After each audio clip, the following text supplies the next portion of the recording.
Clouds Goals.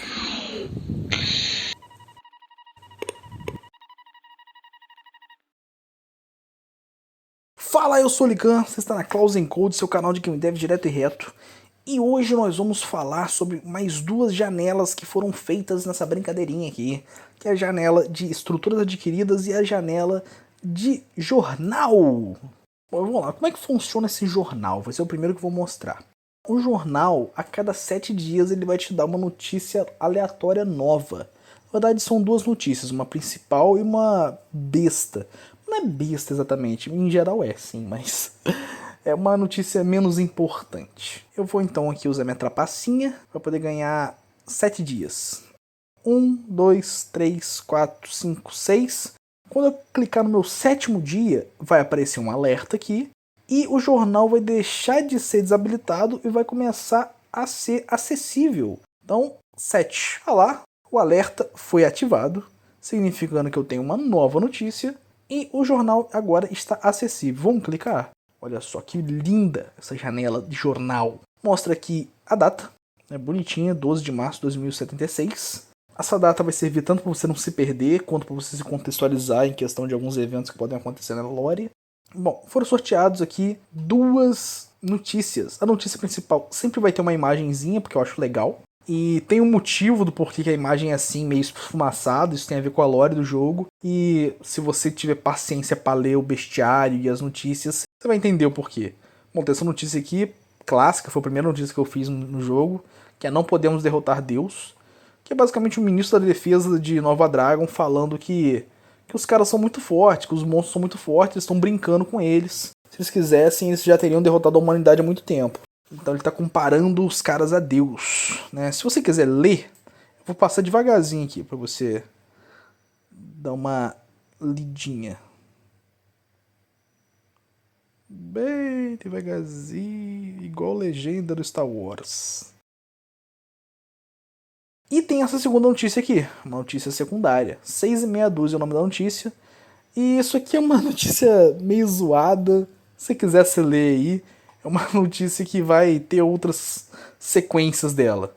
Mas beleza, eu vou sair e vou passar mais 7 dias. Ó, dia 13, no dia 14 vai gerar uma nova notícia e um novo alerta, ó. 14. Se eu clicar, tá lá, mais duas notícias. Acobertamento e classificados. Sempre tem que ter um classificados, né? E note que agora está habilitado essa opçãozinha aqui. Se eu clicar, eu consigo ver notícias anteriores que já foram postadas. E se eu voltar, volta para a última notícia.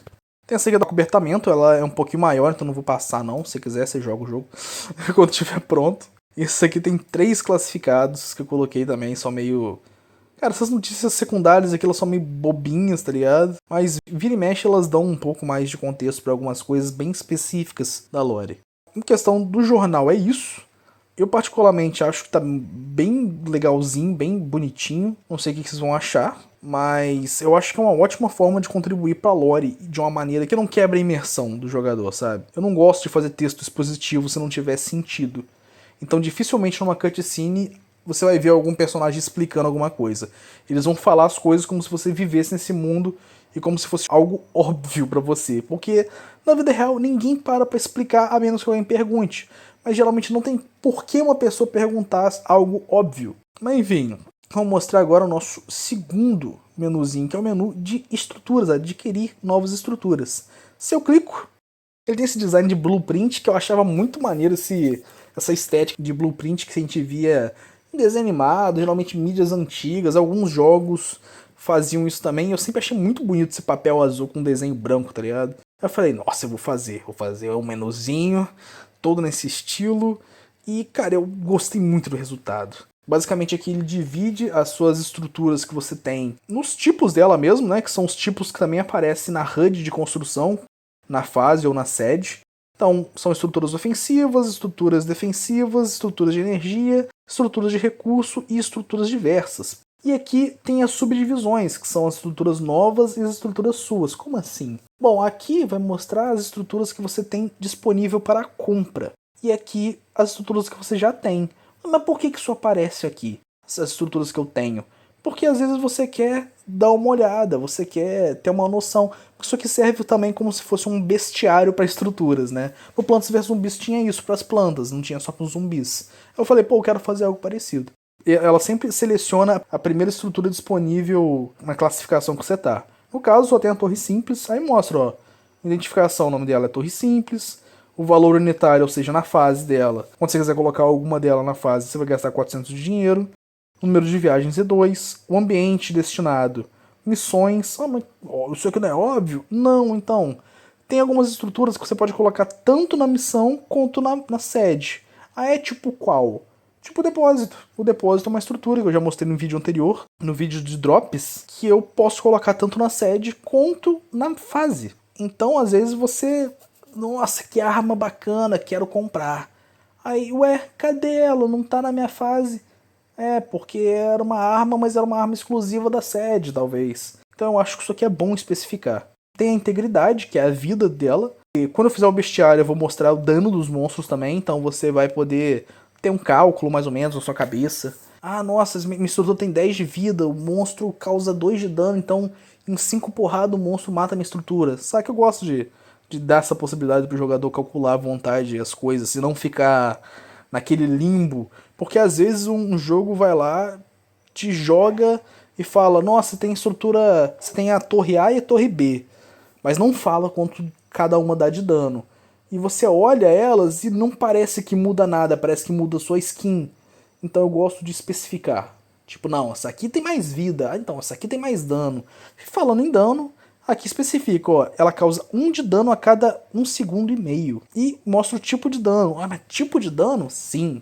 Tem monstros que são mais fracos ou mais resistentes a um tipo de dano, ou até mesmo tem imunidade a um tipo de dano específico. E alguns tipos de dano eles têm características especiais. Por exemplo, esse aqui é contusão, ou seja, é tipo uma bola de canhão. Vai bater e vai arregaçar. Mas, por exemplo, uma munição pode ter característica perfurante. O que ela faz? Perfurante, ela vara o inimigo, o primeiro inimigo, e acerta o inimigo de trás também. Ou então congelante causa dano de gelo, fogo causa dano de fogo, e uma mesma torre pode ter vários tipos de dano. E aqui mostra também o alcance, ou seja, a partir do momento que o monstro chegar em 5 células na frente dessa torre, essa torre vai começar a atirar. Se eu vim para a próxima aqui, estruturas defensivas, ó, muda automaticamente para a primeira estrutura que aparece, que é um muro, e segue ali o mesmo esquema. Eu não tenho nenhuma estrutura de energia, então nenhuma estrutura disponível nessa categoria.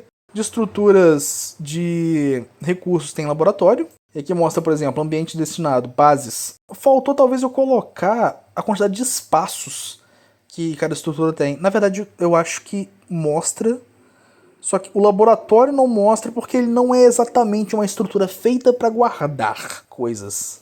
Aí como é que eu consigo nova estrutura? Bom, vocês já viram que tem contratos que te dão a patente. Então, naturalmente, quando você ganhasse uma patente, ela ia aparecer aqui, nas suas. Mas você também pode jogar uma fase e encontrar uma nova estrutura. Usei uma trapacinha aqui para poder ganhar XP. Deixa eu conseguir uma estrutura. Ó, por exemplo aqui, plataforma marítima. Ela é uma estrutura. Se eu clicar nela, ela não vai aparecer mais para mim, pelo menos nessa fase. Se eu sair dessa fase e ir para outra fase, aqui, plataforma marítima aparece de novo com uma opção, porque ela não é minha ainda, ela é uma estrutura que eu apenas vi numa fase e escolhi, ou seja, ela é temporária. Mas beleza, e daí? Se eu já vi a estrutura, aparece aqui um alerta. Olha, você viu uma nova estrutura. Ah, é? Eu vi? Viu? Qual? Ah, é uma estrutura de miscelânea, olha só. Como é que você sabe? Porque tem esse símbolo amarelo mostrando aqui. Se eu clicar, não some o símbolo ainda, e fala qual a estrutura que é a plataforma marítima. E aqui aparece outras coisinhas, tipo o valor da patente, ou seja, se você quiser essa estrutura, você vai ter que pagar 1.000 dinheiros por ela. Mas, eternamente você vai ter ela. Não é um uso só, não é um aluguel, e fala outras coisas aqui, por exemplo, no valor unitário dela, que é o quanto você gasta por cada uma que você coloca na fase, fala, ó, ela gasta 20% a mais aplicado ao valor da estrutura que será colocada. Ou seja, se tem uma estrutura que gasta 100 para ser colocada, se você colocar lá na água, ela vai ser colocada por 120. Faltou talvez colocar a descrição aqui, né, falando o que a estrutura faz. Porque às vezes é óbvio, tipo uma torre causa dano, mas tem algumas estruturas tipo a plataforma que precisa especificar, né? Que algumas pessoas podem olhar e falar, pô, plataforma marítima é o quê? tira petróleo, é isso? Mas não. Tem duas formas de fazer ela sumir daqui, sumir esse negócio aqui. Ou eu clicando aqui, ou eu clicando no próprio nome dela. Note que quando eu clicar nesse nome aqui, essa bolinha amarela vai sumir. Essa vai sumir porque não tem mais nenhuma estrutura nessa categoria nova.